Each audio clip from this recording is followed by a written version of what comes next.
జిల్లా మహిళా సమాఖ్య ఆధ్వర్యంలో నారాయణపేట జిల్లా సమాఖ్య సభ్యులందరూ కలిసి రాష్ట్ర ప్రభుత్వ సహకారంతో దేశంలోనే మొట్టమొదటిసారి ఒక పెట్రోల్ బంకు నిర్వహణలో భాగంగా ఈరోజు ఈ పెట్రోల్ బంకును మనం ప్రారంభించుకోవడం జరిగింది. ఈ కార్యక్రమానికి పెద్దలు దామోదర్ రాజనరసింహ గారు, పెద్దలు జూపల్లి కృష్ణారావు గారు, పొంగులేటి శ్రీనివాసరెడ్డి గారు, మా అక్క సీతక్క గారు, పార్లమెంట్ సభ్యులు డికే అర్ణమ్మ గారు, స్థానిక శాసనసభ్యులు పర్ణిక గారు, శ్రీహరి గారు, శంకర్ గారు, వంశీకృష్ణ గారు, చీఫ్ సెక్రటరీ గారు, ఇతర అధికారులందరూ ఈరోజు ఈ కార్యక్రమంలో పాల్గొని ప్రజాపాలనలో ఈ ప్రభుత్వంలో మహిళలకే మొట్టమొదటి ప్రాధాన్యత ఉంటుంది, మహిళా ఆత్మగౌరవంతో బ్రతికినప్పుడే ఆ కుటుంబం గ్రామంలో ఆత్మగౌరవంతో తలెత్తుకొని తిరగగలుగుతుంది అని చెప్పి సంపూర్ణంగా ఈ ప్రభుత్వం విశ్వసిస్తుంది. అందుకే ఈరోజు మహిళల్ని తమ కాళ్ళ మీద తాము నిలబడి 10 మందికి చేయుతను సహాయాన్ని అందించే విధంగా ఈరోజు ప్రభుత్వం ప్రణాళికలు తీసుకుంటుంది. ఈరోజు మహిళ దగ్గర 10 రూపాయలు ఉంటే మొట్టమొదట తమ పిల్లల చదువుల కోసం ఖర్చు పెడతారు.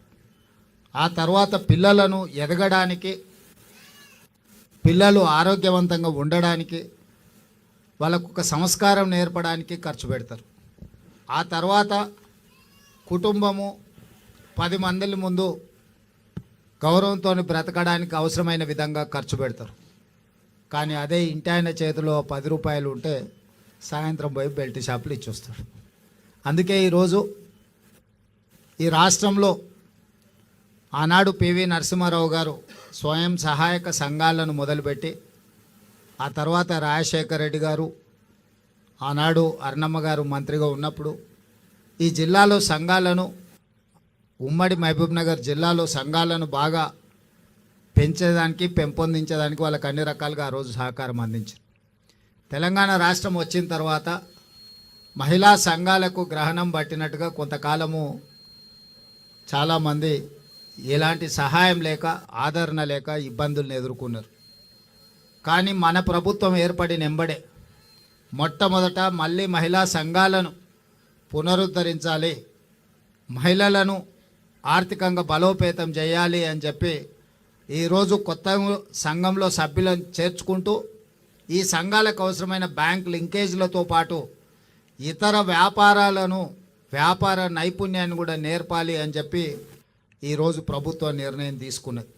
అందుకే మీకు పావులా వడ్డీ కానీ, జీరో వడ్డీ కానీ, ఇవి ఏవైతే పెండింగ్ ఉన్నాయో వాటి అన్నిటినీ ఒకటొకటిగా పరిష్కరించుకుంటూ, అదేవిధంగా కొత్తగా సంఘంలో సభ్యులను చేర్చుకుంటూ వచ్చినాం. ఈరోజు రాష్ట్రంలో మహిళా శక్తి 67 లక్షల మంది చేరిండ్రు. ఈరోజు ఇందిరా మహిళా శక్తిలో 67 లక్షల మంది సభ్యులు ఉన్నారు. నేను మా సీతక్కతో విజ్ఞప్తి చేసిన, అక్క 1 కోటి మందిని, తెలంగాణ రాష్ట్రంలో 1 కోటి మంది మహిళలను కోటీశ్వరులను చేయడమే నా బాధ్యత అని చెప్పి నేను సీతక్కకు చెప్పడం జరిగింది. ఇది మాటలతో కాకుండా ఇంతకుముందు ఆడబిడ్డలు చెప్పిండ్రు, అమ్మ ఆదర్శ పాఠశాల మాకే ఇచ్చిండ్రు, అదేవిధంగా బట్టలు కుట్టే కార్యక్రమాన్ని మాకే ఇచ్చిండ్రు. ఈరోజు ఐకేపీ కేంద్రాలు మీ ఆధ్వర్యంలోనే నడుస్తున్నాయి. పెట్రోల్ బంకులు ఈరోజు వ్యాపారం చేసుకోవడానికి ఇచ్చిండ్రు. అదేవిధంగా ఆర్టీసీలో బస్సులు, గతంలో ప్రైవేట్ సంస్థలు, పెద్ద పెద్ద కార్పొరేట్ సంస్థలు బస్సులు కొని కిరాయికి ఇచ్చేది ఆర్టీసీకి. ఈరోజు మహిళా సంఘాల నుంచి ఆర్టీసీ బస్సులు కొనడానికి అన్ని రకాల సహకారం అందించి 600 ఆర్టీసీ బస్సులు ఈరోజు మహిళా సమాఖ్య వాళ్ళ ఆర్టీసీకి ఈరోజు కిరాయికి నడిపే పరిస్థితి వచ్చిందంటే 600 బస్సుల యజమానులని ఈరోజు ఆడబిడ్డల్ని తయారు చేసినాం. ఇదే కాదు, ఇంతకుముందు అదానీ అంబానీలు సోలార్ పవర్ ప్లాంట్లు పెట్టేది, పెద్ద పెద్ద కార్పొరేట్ సంస్థలు పెట్టేది, టాటాలు బిర్లాలు సోలార్ పవర్ ప్లాంట్లు పెట్టుకొని ప్రభుత్వాలకు విద్యుత్తు సరఫరా చేసేది. మొట్టమొదటిసారి దేశంలోనే మన తెలంగాణ రాష్ట్రంలో 1000 మెగావాట్ల సోలార్ పవర్ ప్లాంట్లను పెట్టే అవకాశం, అనుమతి ఒప్పందాలను ఈరోజు మహిళలతో చేసుకున్నాం. అదానీ అంబానీలతోని పోటీ పడి సోలార్ విద్యుత్ ఉత్పత్తి చేసే వ్యాపారాన్ని మా ఆడబిడ్డల చేతికి ఈరోజు మన ప్రభుత్వం అందించింది. ఇదే కాదు, మీకు అందరికీ తెలుసు, హైటెక్ సిటీ ప్రాంతంలో భూమి ఉంటే గజం లక్షలలో వలుకుతుంది. అదే హైటెక్ సిటీ పక్కన శిల్పారామం నానుకొని 3.5 ఎకరాల భూమిని ఇవాళ 150 స్టాల్స్ను పెట్టి మహిళా సంఘాలు అక్కడ మీ ఉత్పత్తులను అన్నిటిని కూడా మీరు రాష్ట్రం నలుమూలలో మీరు చేసిన ఉత్పత్తులను ప్రపంచంలో దిగ్గజాలు అయిన కంపెనీలు ఏ విధంగా మార్కెటింగ్ స్ట్రాటజీ వాడతాయో ఈరోజు శిల్పారామం పక్కనే కొన్ని 100 కోట్ల రూపాయల విలువ చేసే భూమి హైటెక్ సిటీకి ఆనుకొని 3.5 ఎకరాల భూమి 150 స్టాల్స్ కట్టి పెద్ద ఎత్తున మన గవర్నర్ గారు అందరూ వచ్చి అక్కడ ప్రారంభించినాం. అంటే మీ యొక్క నైపుణ్యాన్ని మీరు ఏవైతే ఉత్పత్తులను మీరు గ్రామాలలో చాలా మారుమూల ప్రాంతాలలో తయారు చేస్తున్నారో ఇవన్నీ మీరు మార్కెటింగ్ చేసుకోవడం కోసం మీకు కూడా ఏ ఐటీ కంపెనీలు, విప్రో, ఇన్ఫోసిస్లు, పెద్ద పెద్ద కంపెనీలు ఏవైతే హైటెక్ సిటీ పక్కన ఉన్నాయో వాళ్ళతో పాటు సరి సమానంగా మా ఆడబిడ్డలకు 3.5 ఎకరాలు కొన్ని 100 కోట్ల రూపాయల విలువ చేసే భూములు ఇచ్చి అక్కడ స్టాల్స్ మొత్తం ప్రభుత్వం పెట్టించింది. ఇవాళ మీరు తయారు చేసిన ఉత్పత్తులు శిల్పారామంకి వచ్చిన వాళ్ళు సెలవు దినాలల్లో ఎంత గొప్పోలైనా అక్కడికి రావాలంటే వచ్చి మీరు తయారు చేసిన ఉత్పత్తులను కొనుక్కునేటట్టు ఈరోజు మీకు శిల్పారామం పక్కనే ఒక పెద్ద వ్యాపార కేంద్రాన్ని ఇవాళ మీకు ఇవ్వడం జరిగింది. ఇవన్నీ కూడా మీ సహకారం ఉండబట్టి, మీ కష్టం ఉండబట్టి ప్రభుత్వం ఎన్ని చేసినా క్రమశిక్షణతో కష్టపడి మీరు వాటిని నిర్వహించుకోకపోతే వాటి వల్ల ప్రయోజనం ఉండదు. ఇవాళ మా ఆడబిడ్డలు కష్టపడి కుటుంబాన్ని ఒక పక్కన నడిపిస్తూనే, పిల్లలను చదివించుకుంటూనే, ఇంటాయన ఒకవేళ అటు ఇటు దారి తప్పిన కుటుంబం భారాన్ని మోస్తూనే ఈరోజు ఈ వ్యాపారాలన్నీ మా ఆడబిడ్డలు చేస్తున్నారు.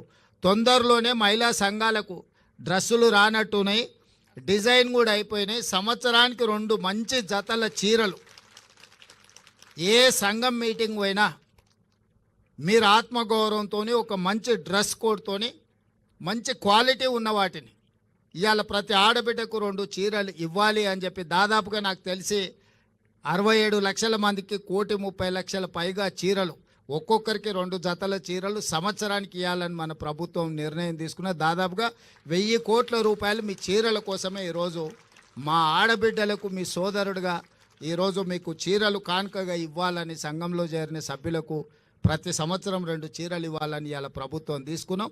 వాటి కూడా చాలా నాణ్యతతోని గతంలో పిట్టలను బెదిరించడానికి పొలాల కాడ కట్టే చీరలు ఇచ్చారు. చీరలు ఇవ్వగానే తీసుకుపోయి మన జొన్నసేన్ కాడనో లేకపోతే మన సద్దసేన్ కాడనో, మన దగ్గర ఎక్కువ కదా పిట్టలు వాళ్ళకు ఉండడానికి అవి తీసుకొని పోయి బెదురు కోసం కట్టేటోళ్ళం. అట్లా కాకుండా ఇవాళ మన సొంత ఆడబిడ్డ పండుగ పూట ఇంటికి వస్తే ఎట్లయితే మనం బట్టలు పెడతాం అంత నాణ్యతతో కూడుకున్న 2 జతల చీరలు సీతక్క నాయకత్వంలో ఈరోజు మీకు ఆ చీరలు కూడా ఇవ్వాలని మన ప్రభుత్వం నిర్ణయం తీసుకున్నది. ఇవన్నీ కూడా మీ ఆశీర్వాదం ఉండబట్టి, మీరు అండగా నిలబడబట్టే ఇన్ని కార్యక్రమాలను మనం చేసుకుంటున్నాము.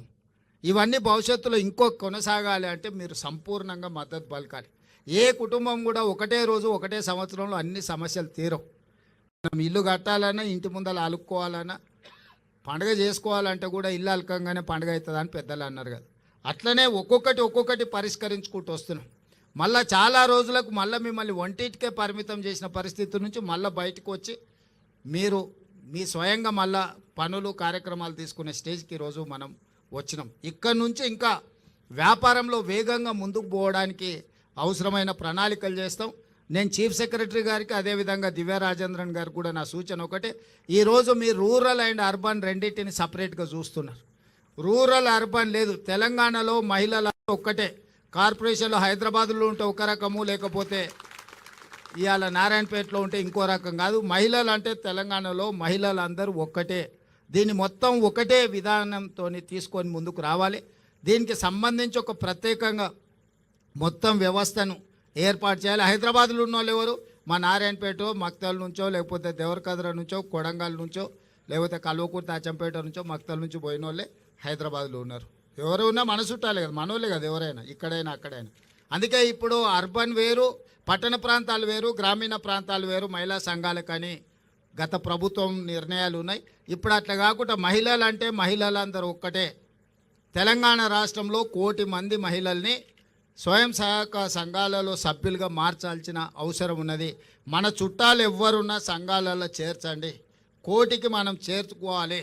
ఏదో ఒక రోజు అవకాశం వచ్చే రోజు అందరు మహిళల్ని హైదరాబాద్లో మహిళా శక్తి ఔటర్ రింగ్ రోడ్ మొత్తం మన 1,00,000 మంది మహిళల్ని ఔటర్ రింగ్ రోడ్ మొత్తం మీద మొత్తం అందరం మనం వచ్చి మన శక్తి మన బలాన్ని ప్రదర్శించేటట్టు చేద్దాం.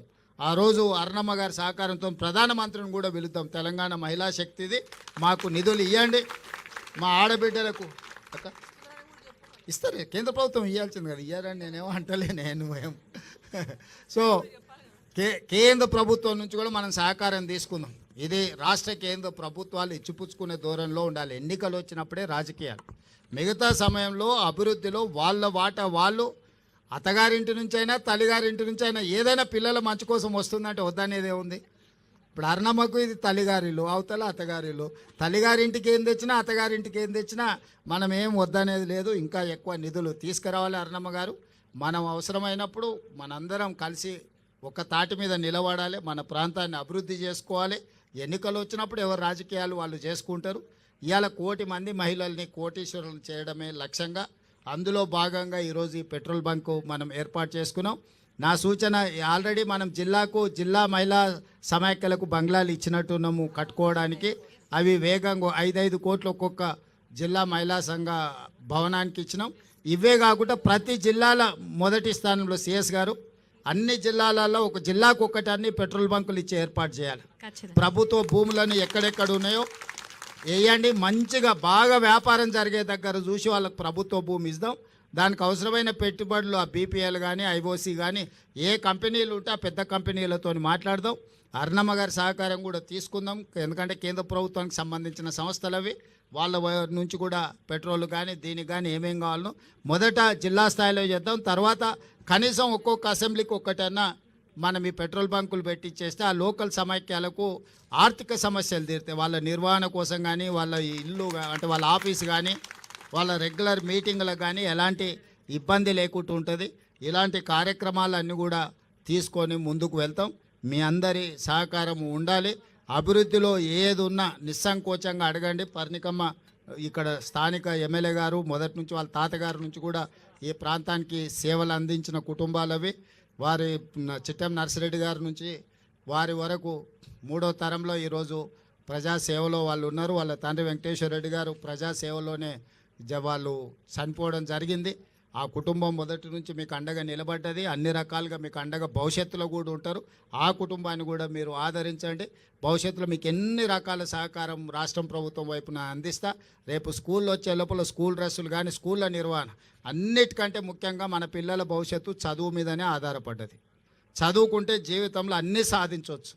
మన పాఠశాలల్లో టీచర్లు రాకపోయినా, టీచర్లు లేకపోయినా, పాఠశాలలో వసతులు లేకపోయినా, మన ఆడపిల్లలకు బాత్రూమ్లు గిన ఏం లేకపోయినా మీరు అడిగి కలెక్టర్లను కలిసి అడిగి చేయించుకొని వాటిని కట్టించుకోవడమే కాదు వాటిని నిర్వహించుకోవడం కూడా మన బాధ్యత.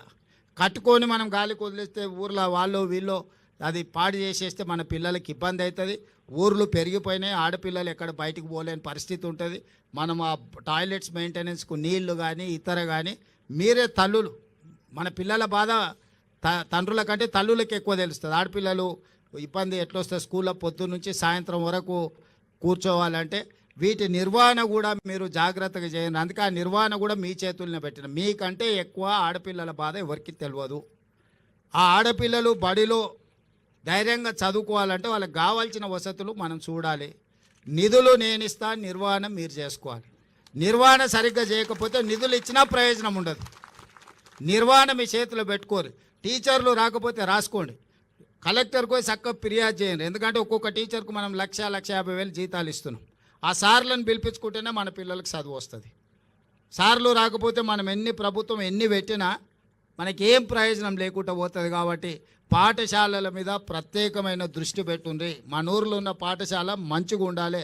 మనం గుడి కోసం ఎన్ని రకాలుగా ఊర్లో మనం ఏర్పాట్లు వేసి అందరం కలిసికట్టుగా తలా 10 రూపాయలు వేసి గుడి కట్టుకుంటున్నాం. గుడి లేకపోతే గుళ్ళే పూజారి లేకపోతే మనమే 10 రూపాయలు జమేసి పూజారికి జీతభత్యాలు ఇచ్చి మనం పని చేసుకుంటున్నాం. ఊడ్చేటోళ్ళు లేకపోతే మనమే ఒకరం వంతుల వారిగా గుడి ఊడ్చుకుంటున్నామా?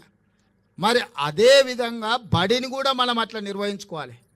గుడిని ఎంత పవిత్రంగా మనము నిర్వహించుకుంటున్నామో బడిని కూడా అదే విధంగా నిర్వహించుకుంటే మన పిల్లలకు చదువు వస్తుంది.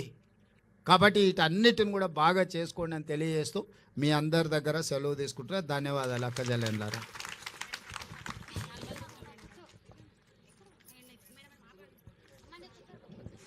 పక్కకు జరగదు, పక్కకు జరుగు, నువ్వు జరుగు, నువ్వు అడ్డం లేవు.